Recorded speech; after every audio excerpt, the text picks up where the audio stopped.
Hello. Hello. Yes. Yes. Yes. Okay. Hello and very welcome to the offshore wind session that we are going to present right now. And prior to present our fantastic guests, I would like to welcome and thank you. Hope that everything is getting fruitful in our fantastic Bilbao city, where I guess that apart from businesses, you have tasted the fantastic food, the gastronomy and the weather, okay? So you are always welcomed to Spain, where we are always wishing to receive great guests as you are. Okay, before introducing this group of top-level stakeholders, let me make a very short explanation of where we are in Spain offshore development right now. We had a roadmap in December past approved that is targeting between 1 and 3 gigawatts by 2030. On the other hand, we also have had very good news. Few days ago, the TSO infrastructure investment plan till 2026 is showing the solutions and the upgrades needed for the floating offshore winds to be connected into the grid. This is also a great news, and if we compare this situation to what was happening 6 months ago, for example, when we didn't have any roadmap, where still the TSO development investment plan was not considering offshore developments, the circumstances and the picture has changed a lot in a positive way. However, still we don't have the space maritime plan defined. It is getting delayed. We don't know the details, the final ones. The market is waiting for this important result. On the other hand, the regulation must be adjusted properly, considering the final spatial marine plan together with the roadmap guidelines. This is going to be also complex. And last but not least, obviously the auctions have to be designed. We don't know the type, we don't know the criteria, we don't have any calendar. Therefore, there are still many important things to be solved. So we will be speaking about this, and I hope something else with my fantastic stakeholders that I invited here today. Here we have, at my right, by alphabetical order, to Juan Ramón Ayuso. He's the head of onshore and offshore wind and marine energies director at IDAE. He's been involved and is going to be involved in everything to do with the key parameters of our business, and really a person that we respect and who is really supporting and being in our shoes in his daily work. Continuing in my right, we have Jorge Fernández Galloso. He's the head of business development offshore wind in Iberia for Acción Energía, also an important player in our market. Continuing at the right of Jorge, we have a pioneer in the technicalities of offshore wind floating, which is Mr. Ignacio Pantojo. He's the floating wind department manager at Iberdrola, very expert, very critical and very creative person that is also part of the history of our business. And last but not least, we have Mr. Tomás Romagosa, the technical director of the Spanish Wind Association, also a key player in our initiatives that we are having every day since the last 2 years, and hopefully for the next months, positively improving our status. And also me, myself, let me present myself. I am Mikel Garay, the country lead of offshore development for RWE Renewables. Okay, this session is going to be for connoisseurs. I mean, we are going to make short questions, clear-cut questions. They are worried about the questions I'm going to do, we are not to make any presentation, no slides, no explanations about the market. Theoretically, all of us, we should know what's going on here. Therefore, I'm going to be direct and to the point. So, let's start with the first question. And what I need now is just a yes or a no, okay? Let's start with Juan Ramon. Is the target 2030 achievable, realistic, yes or not? Well, I have to say that I'm not the manager of the IDAE, I'm the head of the department of the Wind and Marine Energy Department. Okay, but answering your question. If you mean as the target, the quantity of 1 to 3 gigawatts, I think it is ambitious. It is ambitious. The question is, it is achievable, yes or not? Well, you have to see when you set a target. The question is that we have set a range because of the timing of the implementation of the measures in the roadmap needs some time, and even the implementation of the developing project will need also time. So it is achievable in the best scenario. Okay. Okay. Jorge, what about you? What do you think? I'm Galician, so it's not yes or no, it depends.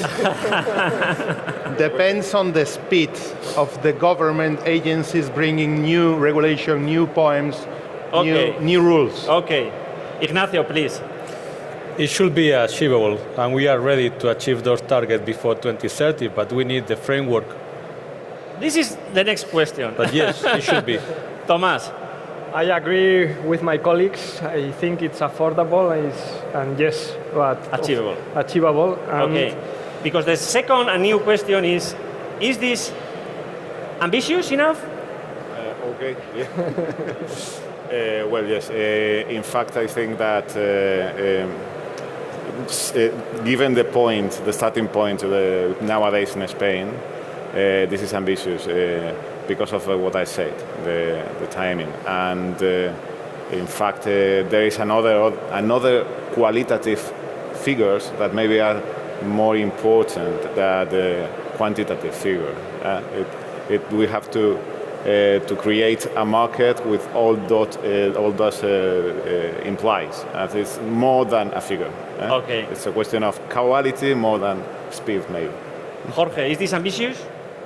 Not enough. We think that 3 gigawatt is a first step for new improvements and new targets in the country. We have 20 gigawatts, over 20 gigawatts of onshore wind, so 3 gigawatts for offshore, it's only the first step. Ignacio, what do you think? It is a good start, Okay. and it will be triggering and improving all the supply chain that we already have. But this is a good start. Tomás, what do you think? I think it's a good start, but 1 and 3, there is a big interval there, and we should go to 3. 3 Okay. is the... Understood. It's nice to hear different opinions, different views. Let's go to the next point. No, now you will have more time to answer me. I will give you around 1 minute to explain your views. Of course, this is complex. However, let's try to stick to the timing in order to make this dynamic enough.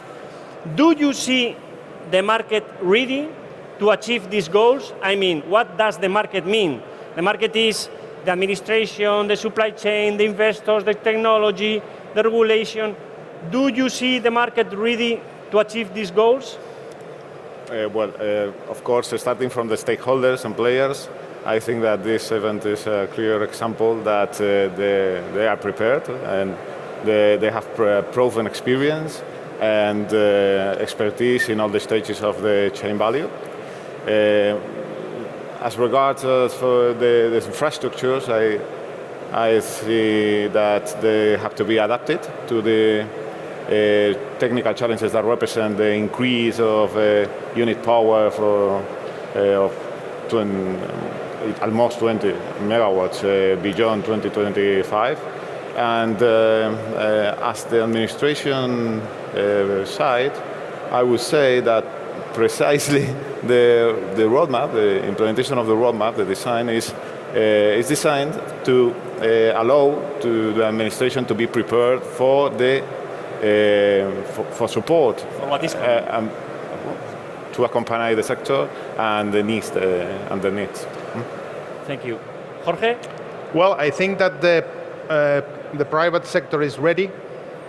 We have a big value chain with experience, international experience, a lot of the local developers aiming to develop projects, but we are concerned with the new scheme, the new regulation, the new POEM, etc., etc. No? It's going to depend a lot of how they define all these new rules for the auctions, for example. It's going to define how can we prepare these projects. No? So it's going to, we are in their hands, no? And probably we need to help the public sector to develop all this new regulation needed here. Of course, this is all is new, and every new is what and it learning has. probably, learning from the experience in other countries, we think that is something essential. No, to Ignacio, what do you think?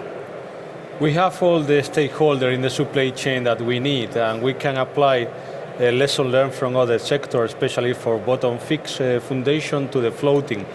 But we need to identify all the bottleneck in order to avoid clogging one supply chain. In this regard, we have to consider steel and concrete at the same time in order to have enough capacity for delivering in a bankable time.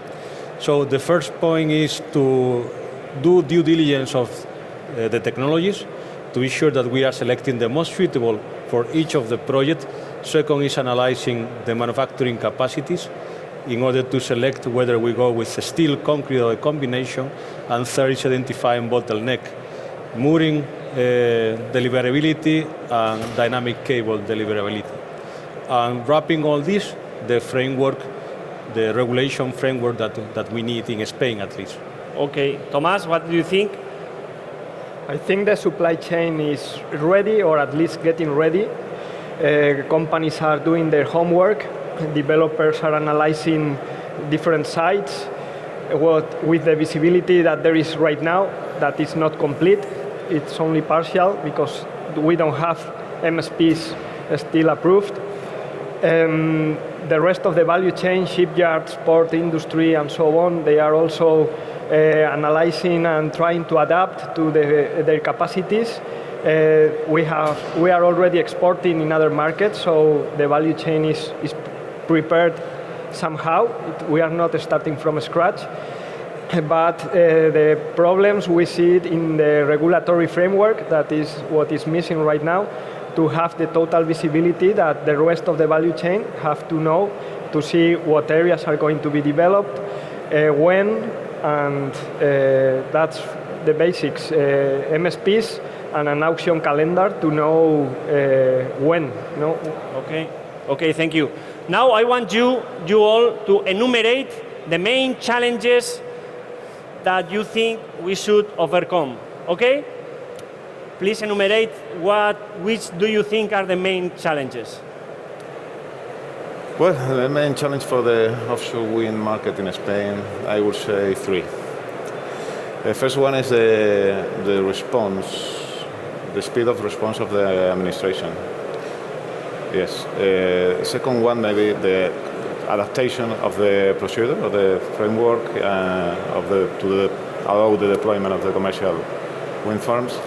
And the third one, I would say that the first commercial offshore wind farms should be exemplary projects. Exemplary projects not only with the view of energy, but also they have to demonstrate to the society all the benefits that they have in social and environmental aspects.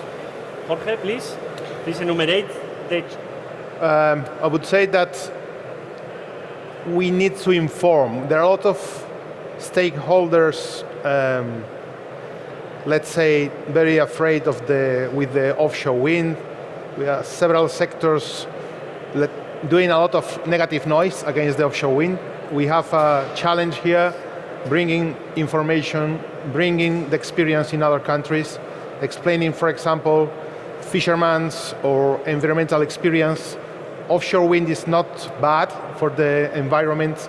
We need to bring this experience and explain it. So we have a challenge, probably with the wind association and the companies, we need to make a big effort bringing this experience, convincing people, because we are seeing a lot of negative noise against offshore wind, which is not realistic. Education is essential. Education is essential. Yes, I was going to say I do agree, but I am not going to give my opinion now. It's not my turn. Neutral. Tomás, please. Sorry, Ignacio. Okay.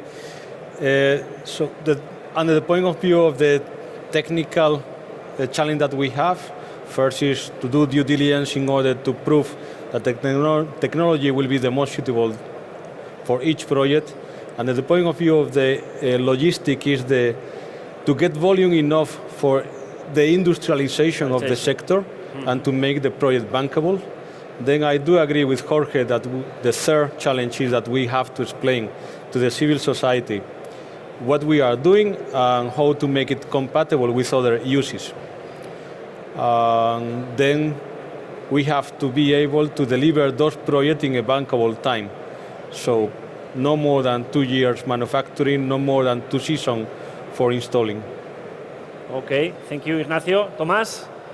About challenges, one important challenge, I agree, is dealing with the impacts that offshore wind can produce and explain it correctly, both visual impacts and social impacts, and also environmental impacts. Environmental perhaps is more technical, it's easier to explain, but social impacts has to do with perceptions, and it is not always so easy, but there are a lot of experience in other countries, and although Spain is a new market, we can base on the experiences of other countries, and we should do so.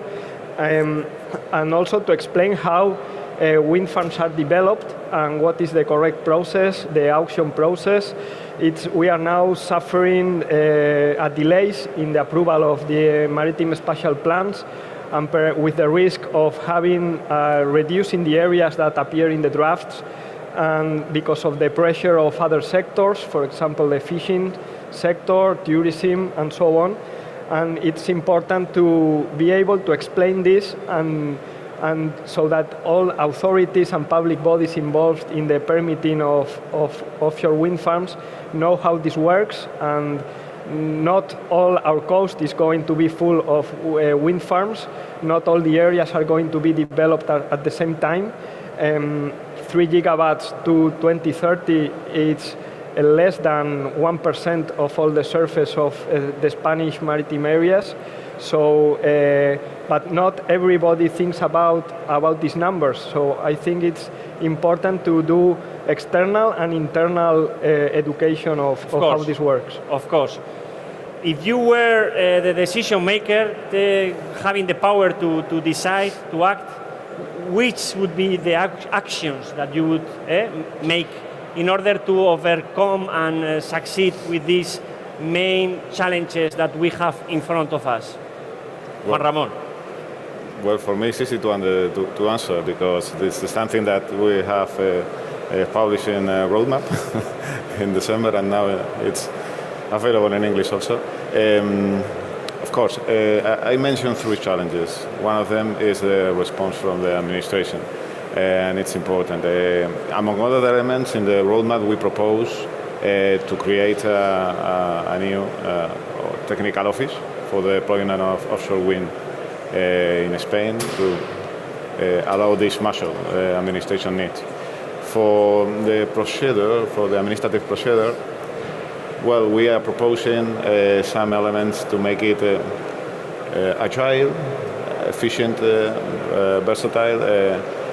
Example, we consider that it's important that the competitive mechanisms has to be in an earlier stage, because it will allow to be more efficient to the administration in terms of focus, the processing, the tramiting, and the procedure only in the awarded projects, and at the same time efficient for developers, because the other developers that are not awarded cannot they're not going to waste time. They can save developing costs and focus on other projects and other zones in other auctions. There are another elements that we are proposing, the need of flexibility for the awarded bidder and the actions in terms of during the developing of the project, there can be some opportunities that are of mutual interest for the project the developer and for the administration, and it has to be in the design of the first auctions. And then the third challenge I mentioned, and it's very important in my opinion, is the environment, that the projects should not also focus on their contribution in terms of resource, endogenous resource. I think it's important, of course, the contribution to decarbonization, but for the projects to be successful, they need to be focused on gaining allies in other sectors, and it's important in the case of to take in mind that we need to demonstrate and give visibility that this is a win-win model also for fisheries, also for environment, in terms of demonstrate that they give employment, that they give activities, local economy for coastal areas, and in terms of environmental, they can also support environmental services for tracking, monitoring state of conditions, climatic. There are a lot of opportunities, and we have to explore them because it will be important that thinking on the next maritime and spatial planning, allowing to open up other zones, and because it's a question of strategic, not of speed, as I said before. Thank you, Juan Ramon. Jorge, actions, solutions to overcome the challenges that you mentioned before. Learn from the experience in other countries is essential. Information, not only opinions about the offshore wind.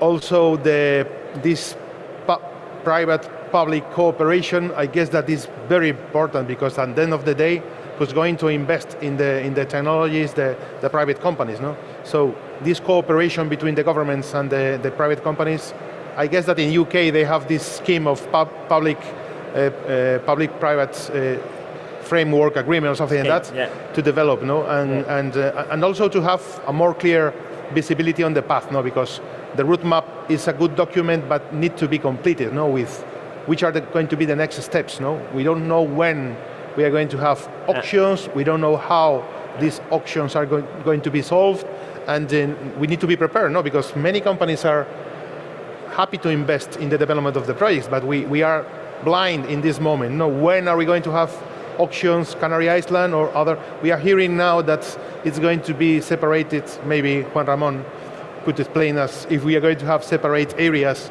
for auctions, but we don't know, no? And we need to be prepared. We are happy to invest if we have a more clear path that we are going to follow the next months or years. Ignacio, actions, solutions for the challenges.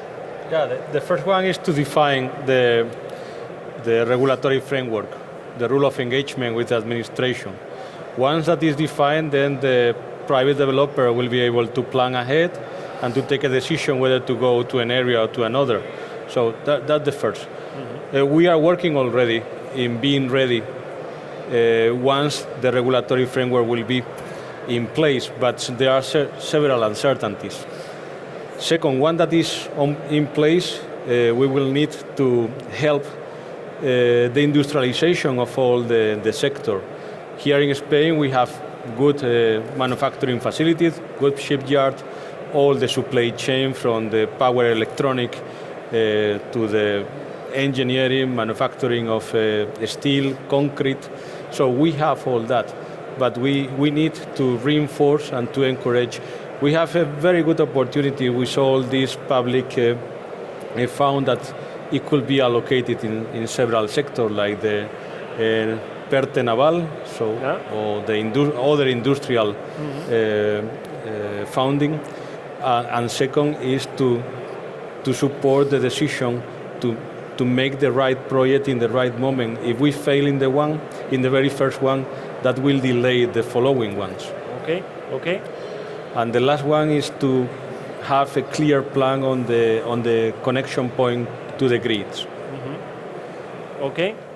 Tomás, as a reference in the association, you are already dealing with some of these actions. These actions, so yes. you are the perfect person to I transmit agree with us. my colleagues no? also here. Yeah. They have mentioned a lot of the points. Just not to repeat myself, but or ourselves, I think that it's very important to be able to implement in a fast way all the measures and the action plans that are defined in the roadmap.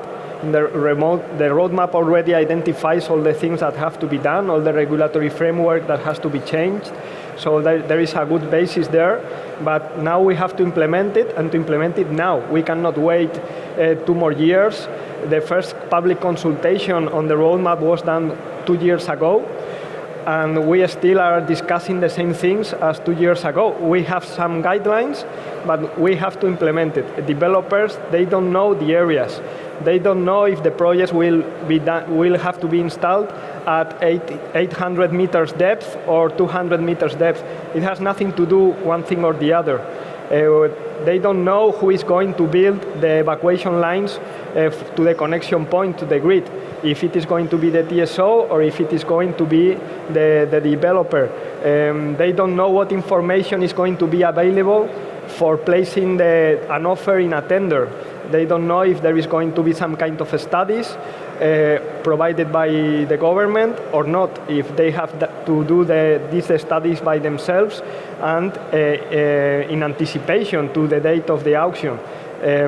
So there are a lot of uncertainties right now that have to be solved and have to be solved right now. So our solution would be that the government will have more resources to implement all these actions.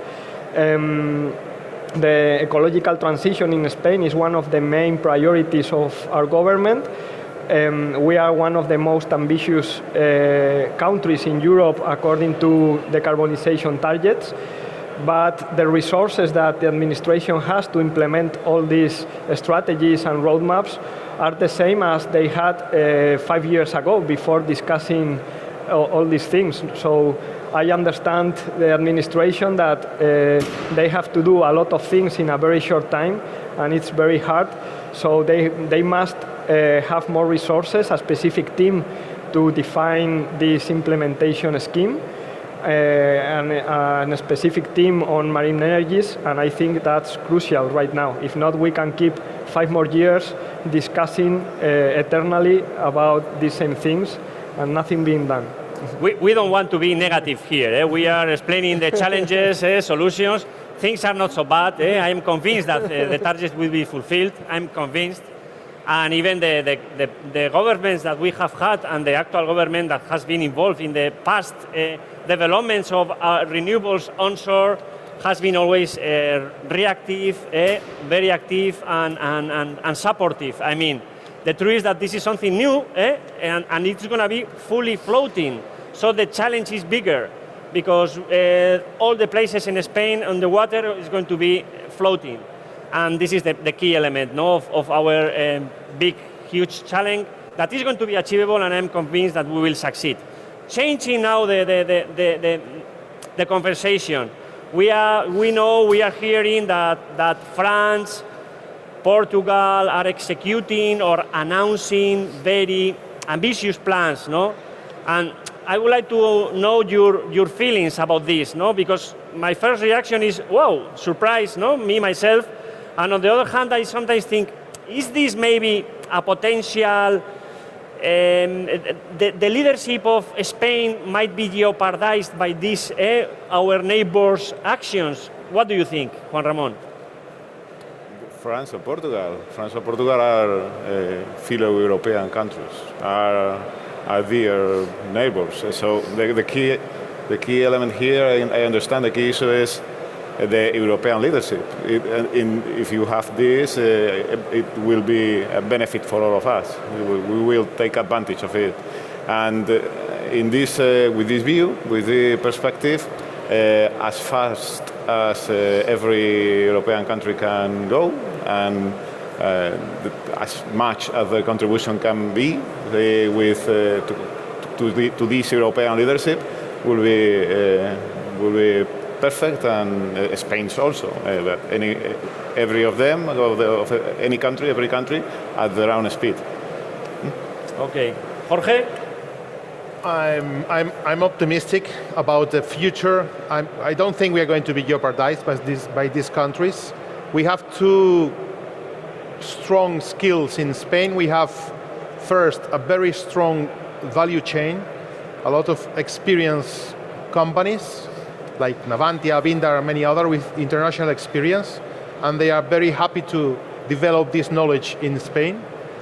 And secondly, we have a good resource, especially the Atlantic side of the Iberian Peninsula and Canary Island, and that resource is there. So we only need to have the opportunity to develop all these projects. We don't think we are going to lose this potential with these countries. Ignacio? Floating wind is a global market, so whatever are doing in other countries will support that global market. By developing projects in a particular countries, what the local authorities are trying to get is the reinforcements of their own supply chain, but with the target of exporting to other markets after that. So in Spain, what we should try is to do the projects in order to reinforce our supply chain and our stakeholder to make them even more exportable than they are right now. So keep in mind that the floating projects that they have been already done, that they are relatively small, I will say that the most of the floater have been manufactured in Spain. Mm-hmm. That's right. Maybe one thing that people is not fully aware, most of the power electronic installed in the whole wind farm, bottom fixed wind farm, are from Spain, basically from here, from the Basque Country. So by having local projects, what you have to do is to reinforce the market. But there is not any single country able to tackle all the projects that they have to do by themselves. Okay, thank you. Tomás, what do you think? Well, I think that we still can catch the train, but we have to move fast. It is important for our industry to have a local market to install offshore wind here in Spain. Companies are already exporting, but we need a local market. If we want that the offshore wind farms installed in Spain are manufactured in Spain and installed by Spanish companies. If not, other companies will eventually come. Not the 100% of all the value chain, but we will lose this opportunity that we have right now with all the ecosystem, industrial ecosystem we have in Spain. And the proof, I think it comes with the experience of onshore wind. Spain was one of the first countries in Europe to develop onshore wind. We had to pay the cost or the experience curve of developing onshore wind. That's true, but it is also true that now we are the third country exporting wind turbines in the world. It generates a lot of employment, and we are the manufacturing hub in the world. And this can be reproduced in offshore also because we have the right conditions.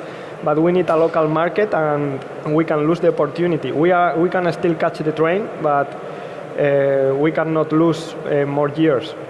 Okay, we are reaching to the last question before asking you to make, if anyone, to do any question else.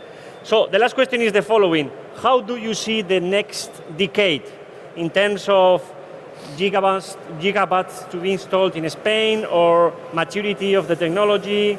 How do you see maybe even the power of the machines in the next decade? Juan Ramón? Well, for me, from the administration, how do we see the future? Of course, the roadmap that has been published takes us the immediately horizon, the 20 and 30 decade, this decade. But I would like to make an optimistic message, as we said before. The offshore wind market sector can only grow in relevance, in protagonism, in contribution to energy, to activity, economic activities, employment. The perspectives are better and better every decade in horizons beyond 2030, in 2040 and 2050. So I take advantage to give all of you thank you because of all your efforts, all of your efforts in this path. Thank you. Okay, Jorge, how do you see the next decade? Well, considering that we reached the goals of this decade, obviously. I'm really optimistic. I think that the potential, it's huge in Spain and worldwide. I've been in the development side in the renewable energy for 20 years, and I see that things are going more and more complicated in the onshore side.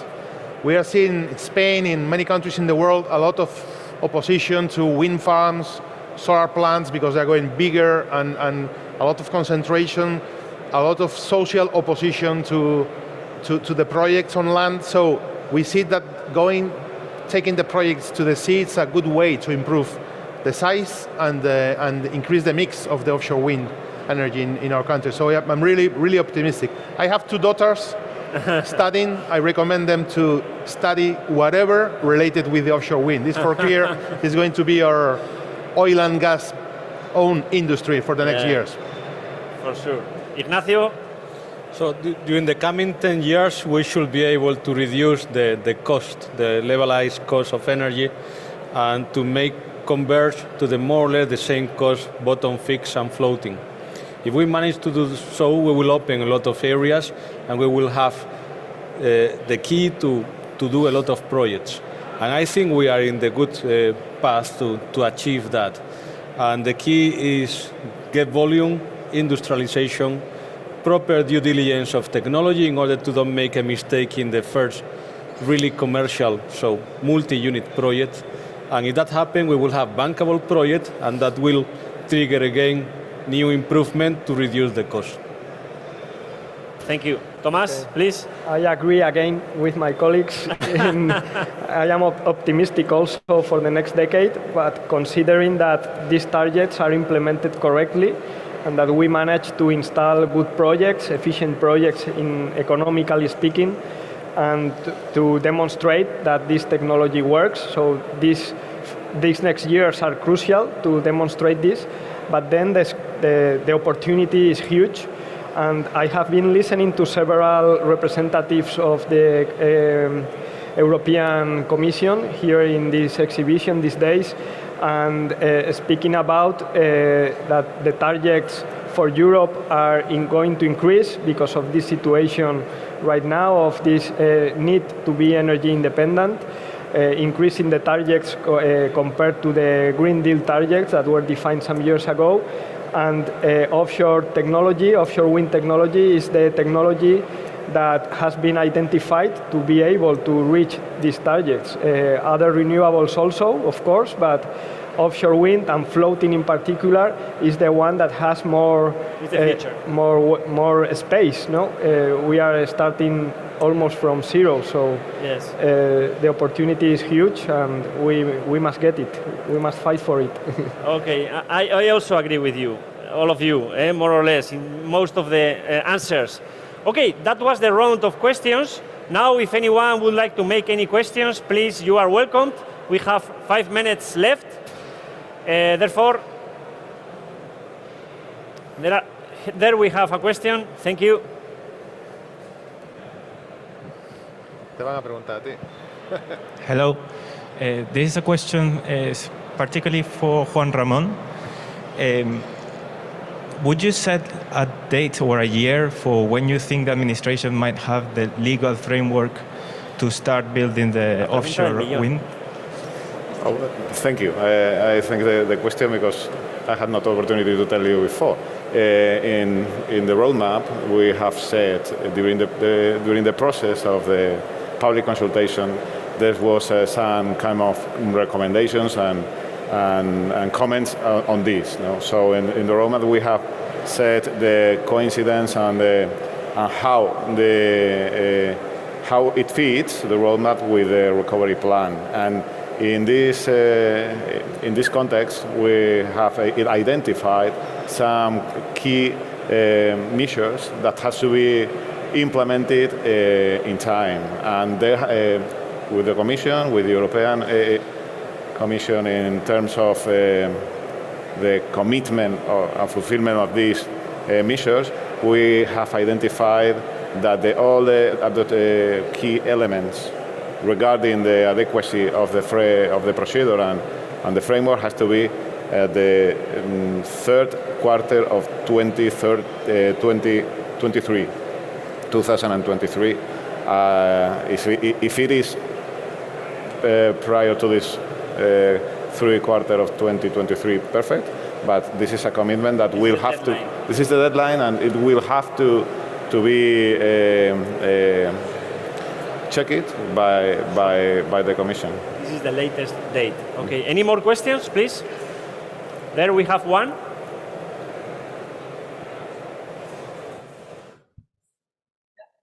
Good afternoon, Pablo Navarro, Deme Offshore. I've heard comparisons with France. Now again on the session, our neighbor, if we look to them, we know they are doing today, as we speak, Saint-Nazaire, Saint-Brieuc, Iberdrola, Fécamp. First substation, Saint-Nazaire, was also installed a few weeks ago. And so many other tenders which are ongoing in France, a few kilometers away. I hear again about the potential, huge potential in Spain. My question is very simple. Which is your guess on what the first commercial project will be in Spain? Which and where it will be from all the projects that we already know? Let me answer one question. I would like to answer one question. I'm sure that the first one will be Canary Islands. We will be between 200 and 300 megawatts, and this will be operating by 2028, something like that. Okay? I'm not considering, I'm not mentioning the first prototype that is going to be connected into the grid this summer, belonging to RWE Renewables, together with SciTech. We are installing the first floating prototype in Spain that is going to be injected into the national grid, which is also a milestone, a nice milestone. Yeah. No, commercial, I said, the Canary Islands, between 200 and 300 megawatts, okay? Any more questions, please? Yes, please, the gentleman. We have 2 minutes. Hi, hello, thanks for the speech. A difficult question. So in this aim that we are speaking about 2030, what could be the levelized cost of energy that you predict? And since it's maybe a difficult one, optimistic and pessimistic case, so the bounds that you have in mind. This is for you. Ignacio, come on, Ignacio. Well, I will quote the report that they are available. So there are a report, if I remember properly, from Wind Europe that said 2030 around 50 euros per megawatt hour. Maybe that is the optimistic report, and there are other reports from Ore Catapult UK or Enrel USA or Credit Suisse, private bank, that they target more or less between 50, 60 euros per megawatt hour. Some of those reports quote to 2030. The most pessimistic say the same, but for 2040. Juan Ramon, please, you have something to add? I would like to complement, if you allow, because statistics I mean, the important thing is where and which is the resource. Of course, there are technological aspects that are very significant and relevant, but the question is where, because if it needs or not as a station, terms of volume, terms of which will be the production, at what distance from coast, with depths. There are a lot of elements, and the important message is that it will be relevant try to use the best possible sites in the first commercial zones. Yes. This is our message. I don't know if it will be possible, because there are a lot of elements, but it will be desirable from the sector point of view. I'm sorry if you... Thank you.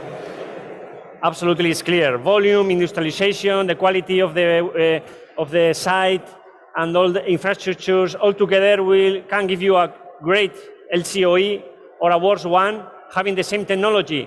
Therefore, nothing is so simple and it's a bit complex, but for sure we'll be there. We from RWE, we think that in the 30s, we will be competing with bottom fixed technologies.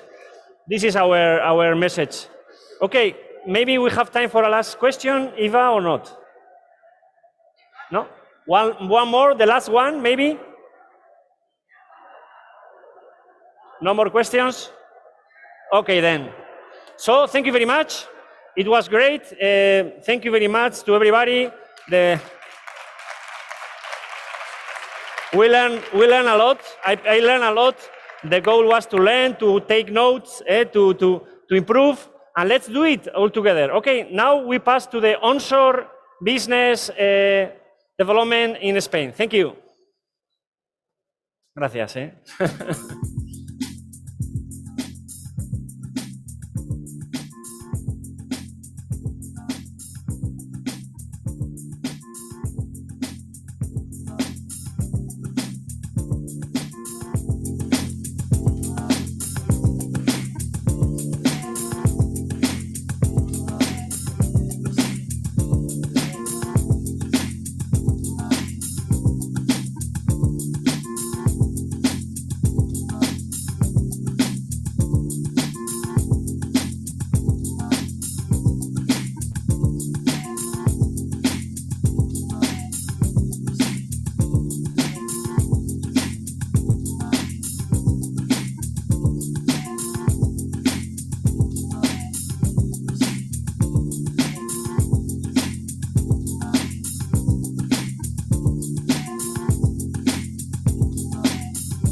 hear me?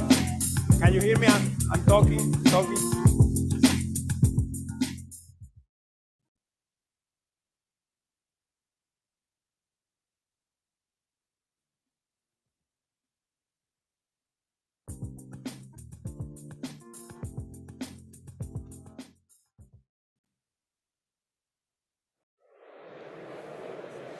Okay. Good afternoon, ladies and gentlemen. Well, I'm supposed to talk about the Spanish onshore market. My name is Heikki Willstedt from the Spanish Wind Power Association. It's a pleasure to be with you here today.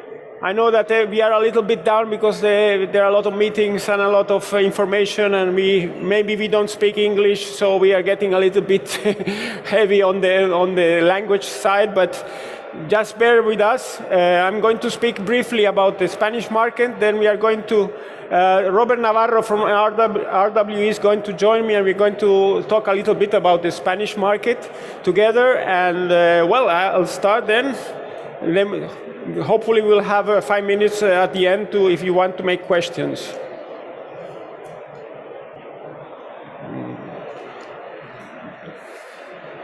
Okay. Let's see. So, what are the big figures for Spain? I'm not going to, it's going to be brief, but the big figures for Spain look like a lottery number. 42, 57, 74. What does it mean? 42 is the final energy that has to come from renewables, which is quite ambitious. We start from 20 in 2020, and we need to go to 42 in 2030. This is one of the most ambitious action plans in the European Union. But as you probably know, we are going to have, the European Parliament is going to approve a 45% renewable target for 2030. So, well, you know, the market is going to grow even more. We have to install 57 gigawatts of new renewables, which means 22 gigawatts of wind and 35 gigawatts of PV. And this it means that about 5,000 to 6,000 megawatts per year combined between the two technologies. And we have to reach 74% of renewable electricity in 2030. At the moment, we are about, depending on hydro is doing, is between 45 and 50%, which is not bad, but we need to increase this amount quite a lot in the next 8-9 years. The Spanish wind power sector is a huge adventure. It started 25 years ago with a bunch of engineers and crazy people that said, okay, this is a very interesting and promising technology, but nobody really thought it was going to be what it is today. But thanks to those people, we now have about 23% of all electricity in Spain comes from wind, which is one of the biggest percentages in big countries in Europe. Small countries like Denmark have a higher percentage, or Ireland, but Spain is one of the big countries which has most electricity and it was the first country in the world to have wind as the main technology for a whole year, which was in 2013. But you can see that the Spanish market has grown fast until 2010, and then there was a slowdown and an almost paralysis. Well, we are not perfect. We make mistakes, as everybody, but now it's growing again, and it looks, for the future, we have an interesting scenario. In order to comply with the 2030 objectives, we have to install about 2.5 gigawatts per year. This is the blue stacks. And the red stacks are the possible repowering capacity, which means that in total, to 2030, we might have a market combined of 40 gigawatts, which means 22 gigawatts of new installations, greenfield, and 18 gigawatts of repowering installations. We have an auction schedule that goes from 2020 to 2025. As you can see, for wind, there is 1,500 megawatts per year in the next years in the future. We have been awarded 2 auctions. In the first one, there was the price of the auction, the average price was 24.75 euros per megawatt. For wind, the price was 25.31. And in the second auction, we had an average price for the whole, both technologies of 30 euros, and for wind it was 30.18 euros per megawatt hour. If you want to know how this is going to work out, you can ask me afterwards. I explain it to you. It's an interesting story, but it's going to work. So we have 2 auctions. Almost 3,000 megawatts have been awarded to, or over 3,000 megawatts have been awarded to wind. And these installations should be connected to the grid by 2024. By the end of 2024. So we can see that in the next, let's say, 4 years, coming from a low this year, last year, in 2021, there will be an acceleration, in theory at least, of the installation of wind, because the projects from the auctions are going to be installed, and also merchant and PPA projects that are moving through administrative permitting process will be built. And so at the end of the period, you can see the effect of the auctions will be visible, because there's a lot of accumulated capacity that has been awarded through auctions. So, to be brief, looking at 2025, what are the opportunities in the Spanish market? We will have another at least 6,500 megawatts to be auctioned by 2025 in wind. So the market prices, of course, you all know that where the market prices are, but the futures 2023 to 2027 are in the range of 135 to 49. So this means that it's easy to, at this moment, to do PPAs, for instance. Another thing is how the regulatory framework works at the moment. So this is another question. And also important to know is that 10 gigawatts will have in 2025 will have 20 years or over 20 years. So there will be a huge opportunity also for repowering or life extension of existing wind farms. So what are the question marks? Of course, we all are suffering this, is the volatility in market prices. This is a big issue. How are the market prices going to evolve? Not just tomorrow, which is very important, but the year after, and the year after, and the year after. This is, at the moment, is very difficult to see where the prices are going to be in 5 or 10 years. So how to finance the projects is going to be a challenge.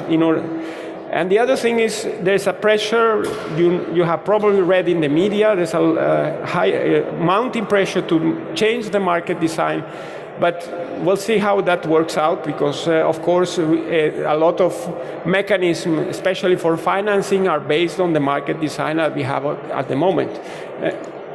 And then, as you heard, probably if you were here, hopefully we will have 3 gigawatts of offshore installed by 2030. But we need to have auctions before that, and that, of course, will come in due time.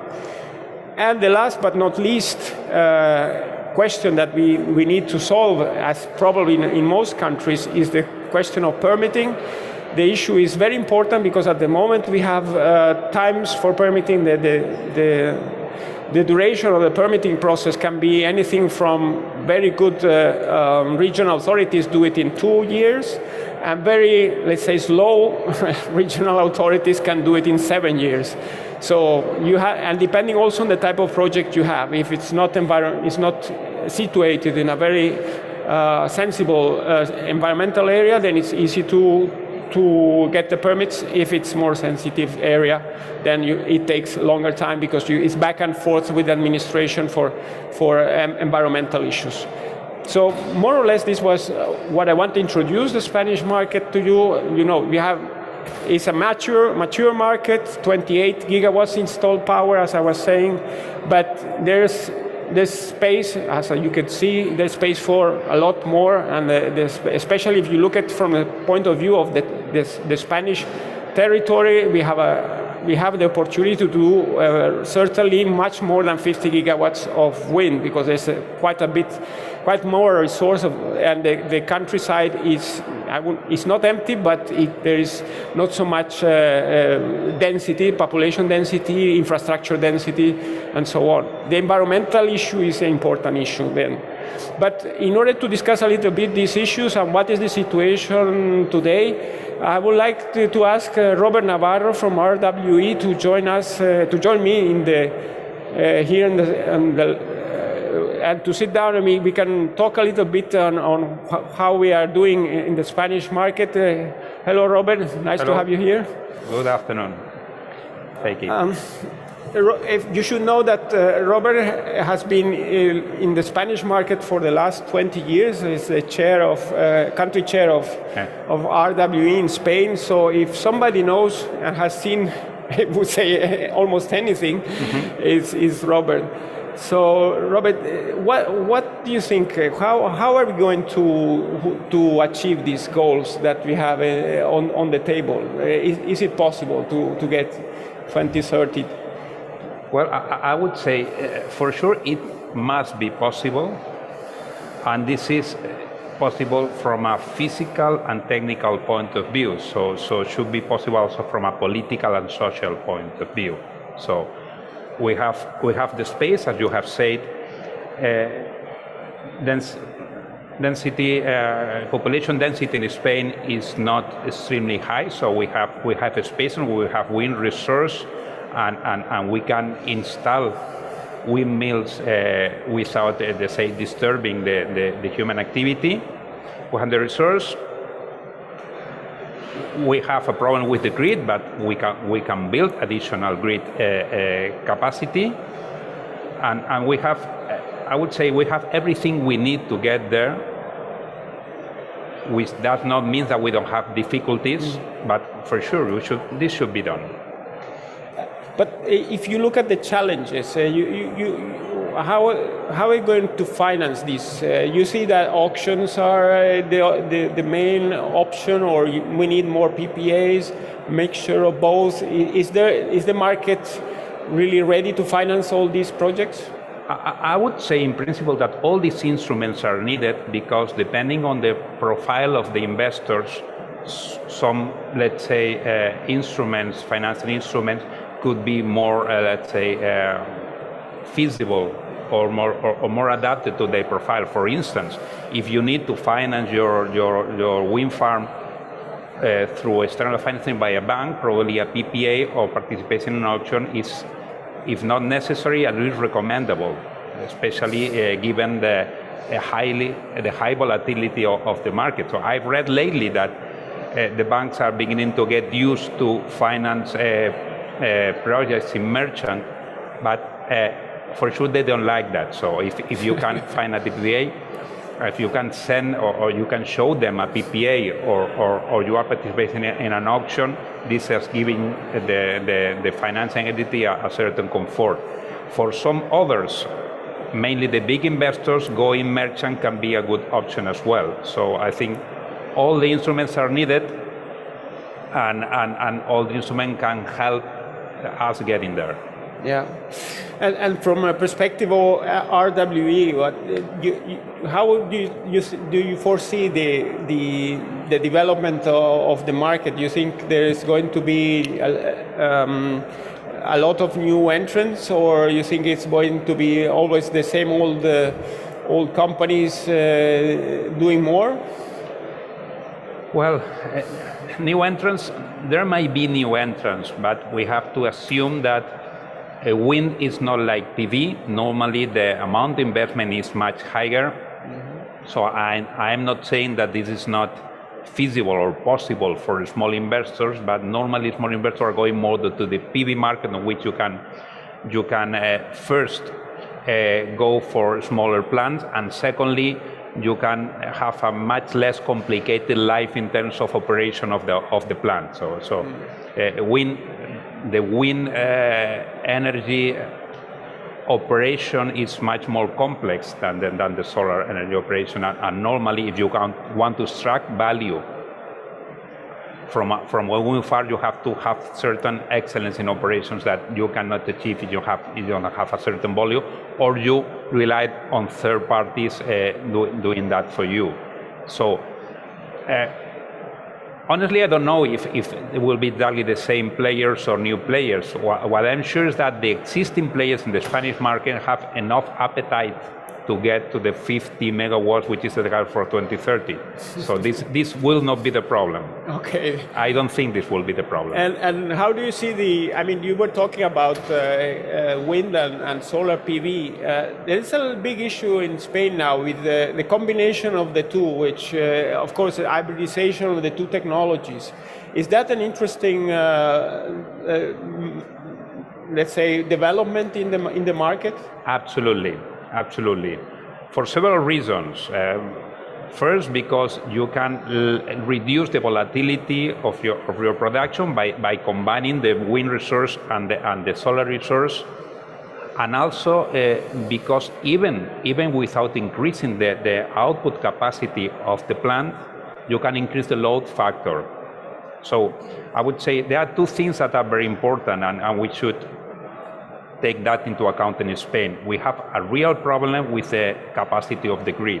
Yeah. So if we can do things that without increasing the capacity of the grid can help us to increase the load factor or consequently the output of the same capacity, we should go for that.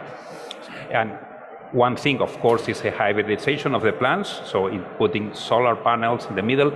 If you can do that, because of course you are occupying certain part of the space and you have to analyze that, it's not that easy sometimes. And also the repowering. Repowering is also something very important, because even without increasing the capacity of the wind farms, you can increase the output, which is at the end what you need.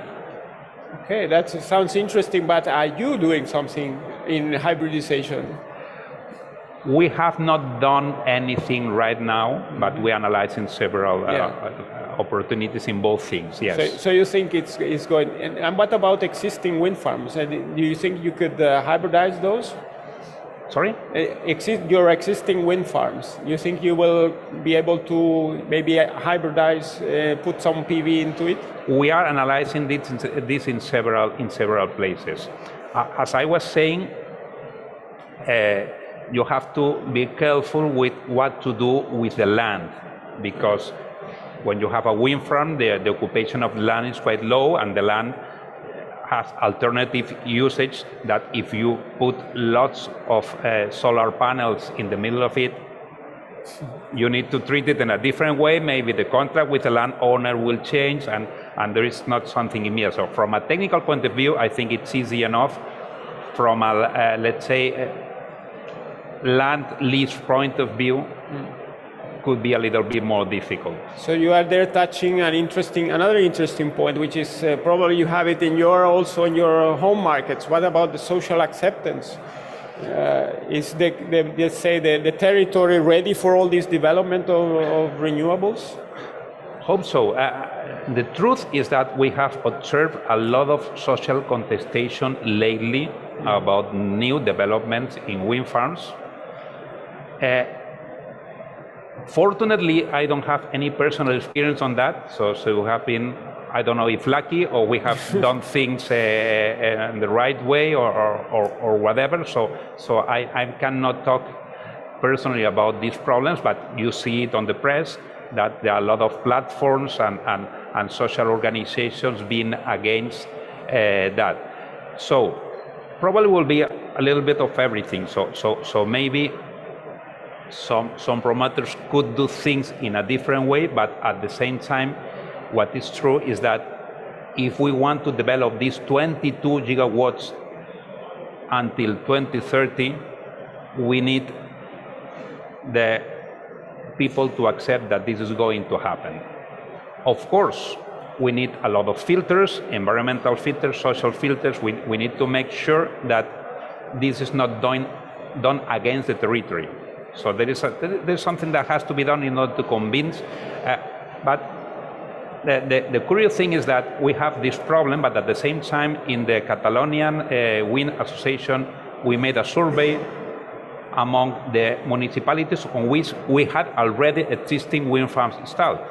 And the level of acceptance was above 80% there. Right. So it seems that sometimes people is a little bit scared of having a wind farm in their municipality, but once they have it, yeah, they get used to it. Most of the people, vast majority of the people is happy with it, and they see there is no major trouble, and they have benefits in several, let's say, fields due to that. Right. Before leaving the floor to, if there are any questions, I will ask you, Robert, what is the secret to enter the Spanish market? Don't give all your secrets away, but give some hints on what you should do if you want to enter the Spanish market. Well, I will disclose something about the personal experience that is not a secret, but sometimes for a multinational it's very important to decide what to do locally and what to do centrally. And this is part of the key to be successful. So if you plan to do all the permitting, all the actions that has to be done on the territory from a city in Germany, in UK or whatever, probably you are making a big mistake. And at the same time, there are some things, engineering things mainly, that can be done centrally and can be, let's say, done in an effective way,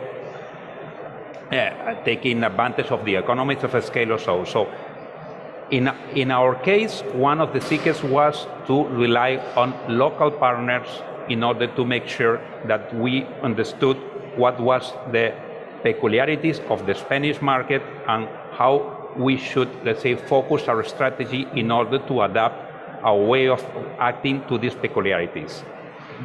This may be something too obvious, but for us, this was something very important, because otherwise it's really, really hard. Yeah. I don't know if the floor is open. You want to make any question? I don't know if there is a microphone. No microphone? Maybe if you want to pose it, maybe to, yeah, please. We need a microphone, otherwise.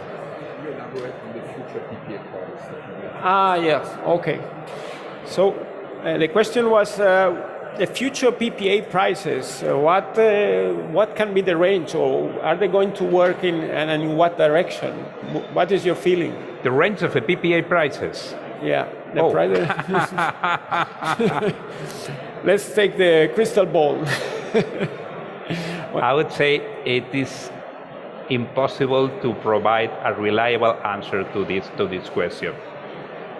Which is obvious is that the PPA market was mainly a supply market 1.5 to 2 years ago, and it was really, really difficult to find an off-taker who was going to accept a price above 38, 39, something like that.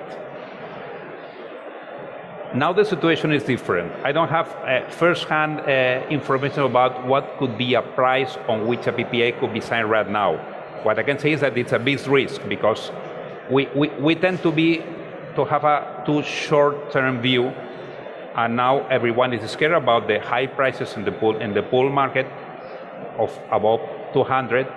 But in 2, 3, 4 years, we'll have a lot of penetration of new renewables that will push the price down dramatically. I will say the same. You can imagine, with the lots of new megawatts of solar plants that will going to be installed in Spain in a few years, one Saturday, one Sunday in the month of June, 11 o'clock, 12 o'clock,